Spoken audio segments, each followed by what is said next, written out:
เครื่องขาดหรือเครื่องเสียหายเนาะเครื่องเพตกรุ่นพวกนี้เกิดขึ้นเนาะอันนี้มันสิ่งที่เขาอาจจะพบเห็นฉะนั้นเขาก็ต้องเก็บข้อมูลมาเนาะแต่จริงว่าการกวดนับอยู่ในสารนี่นอกจากเรื่องจำนวนแล้วยังต้องแยกประเภทยังมันถืออีกเนาะเพื่อมาประเมินมูลค่าสมมติว่าในสินค้ากลุ่มที่1นี่ลงไปดีเทลในมี3อันเนาะอันนี้มี2มี1อันนี้ก็ไล่ตามประมาณอันนี้ตัวอย่างแรกขั้นเครื่องเกินนี่เขาก็ต้องมาพิจารณาแล้วว่าเครื่องเกินนี่เกินย้อนยังหน้าที่ตัวนี้มัน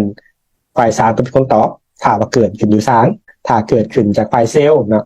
เรื่องว่าสารเซลล์นะที่ไปฝากขายเรือต้องรับผิดชอบตอนในหน่วยที่เอาไปขายฮันเนาะก็ต้องหาสาเหตุเครื่องขาดกับเช่นเดียวกัน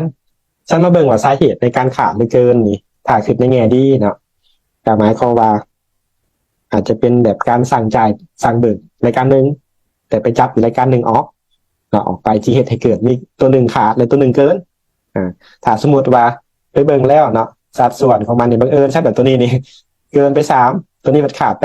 3แบบนี้เป๊ะกันเลยก็ถือว่าอาจจะสมมติฐานได้ว่า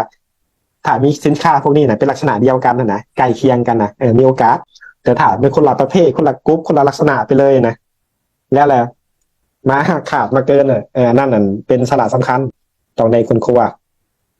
คันเพเนาะอาจจะหมายความว่ามันยังใส่ได้มันยังมีอยู่เนาะแต่มันอาจจะบ่สมบูรณ์อาจต้องได้ถ้าประเภทแล้วเนาะก็ต้องเบิ่งว่ามันในส่วนค้ำประกันบ่สามารถส่งศูนย์บริการได้บ่หรือว่าเราต้องได้รับผิดชอบเองอันนี้ต้องได้เกี่ยวจัดการซึ่งปัญหาพวกนี้เนาะมันอยู่ในขอบบริหารส่วนประกันตกรุ่นเนาะของสินค้านี่มันอยู่ในขอดของการขายแล้วว่าเราขายสินค้ากับระบบซัพพลายเชนเฮานะมันอาจจะมีปัญหาบ่ที่เหตุให้มีเครื่องตกรุ่นมีหลายคำว่าตกรุ่นก็คือมันขายบ่ได้แล้วในปัจจุบันนี้มันบ่มีความต้องการของตลาดก็คือตัวอย่างว่าiPhone 6สมัยก่อนเนาะราคา7-8 ล้านเนาะณตอนนี้ราคา2 ล้านก็ยังบ่มีคนซื้อซ้ำมันตกรุ่นน่ะดิเนาะตกสมัยพ้นสมัยไปแล้วนะอันนี้แหละฉะนั้นพวกนี้เนาะอยู่ในคอร์ดตัวนี้จะเป็นคอร์ดของเรื่องการตลาดเนาะเรื่องการตลาดเรื่องการขายซึ่งมันต้องได้ตีมูลค่าตามมูลค่ายุติธรรมส่วนเขียนนี่มันว่าถึงขอบบริหารจัดการของเฮาเนาะว่าเฮาสิ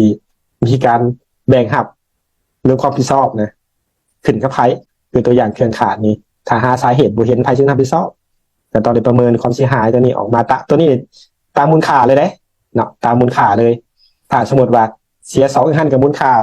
ต้นทุนมันเท่าใดหรือสิไล่ราคาขายเลยบ่ก็แล้วแต่ว่าฝ่ายบริหารนี่เขาเช่นดีกันใดเนาะตัวเครื่องเกินนี่ก็เป็นเกิดเขาเนาะเกิดเขาส่วนเพนี่ก็อาจจะประเมินเรื่องการซ่อมแซมคืนเนาะหรือว่าถ้าซ่อมแซมคืนบ่ได้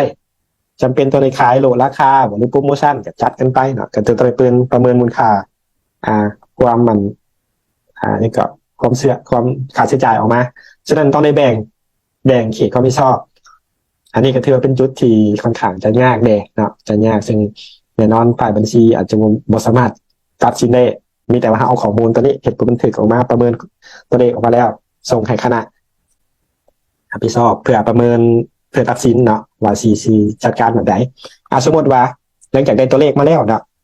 จำนวนมาตัวเลขตัวเทิงนี่เป็นจำนวนเด้อตัวนี้นี่ว่าหน่วยนี่เป็นหน่วยเนาะเป็นหน่วยนับตัวนี้นี่ประเมินเป็นตัวเงินสมมติ